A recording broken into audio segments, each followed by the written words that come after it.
Hi there, this is Jennifer with Brome Fields, and today we're going to be working on some condo knitting. So you'll need two different sized needles. I'm using a size 7 and a size 17 with a worsted weight yarn. I'm using Cascade yarn 220 in Japanese maple. And I got a couple of rows complete so you can see how it looks so far. So what we're going to be doing is creating a loose kind of lace stitch and then a normal stitch and then a lace. So we're going to go back and forth doing that. And there's just a couple of little tricks so that the edges stay a little even and your stitches stay, because see how nice and even they are right there. So you want them to, I don't know, you want them to stay even. So that first stitch, I don't want it to get tight. So I'm going to leave it at the widest part and insert my needle and put it through and then slip it off. And I keep a hold of this. That way I'm not accidentally pulling this stitch tight, which pulls that stitch tight. So I like to hold on to that. And then I knit a few and then I hold that one. That way these stitches stay even also.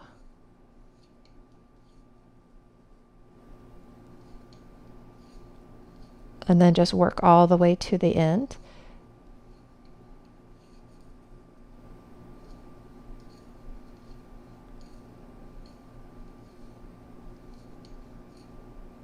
And then the same goes with this side. You don't want that end to get too tight either. You want those stitches all to stay about the same. So what we're not going to do is we're not going to insert this hole like that, because then that's going to enlarge that stitch and we really don't want to do that. So I'm going to take it closer to the end and then I'm going to just insert just the tip, because we don't want to enlarge that stitch.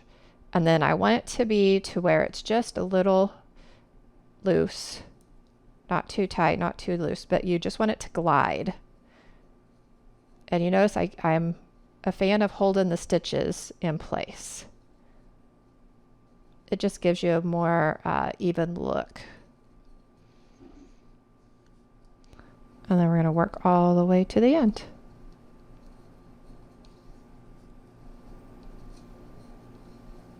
It gives a nice relaxed drape with a little bit of a lacy look. So it's kind of like cheating because you're not increasing or decreasing, no counting. It's just a garter stitch.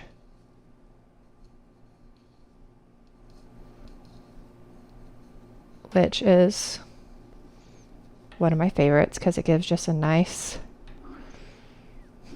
relaxed stitch. So there you go. So that way you don't have any big or too small. One side, I did that whenever I first started, I had one side was too tight and one side was too loose. So I kind of had to play with it a little bit. So you do want to cast on using your smaller needle, and then your first row will be your larger needle. So I will probably steam this with a steamer. Just to kind of help relax those stitches a little bit. So I hope you guys enjoyed that, and I will see you in the next video. Thank you so much for watching.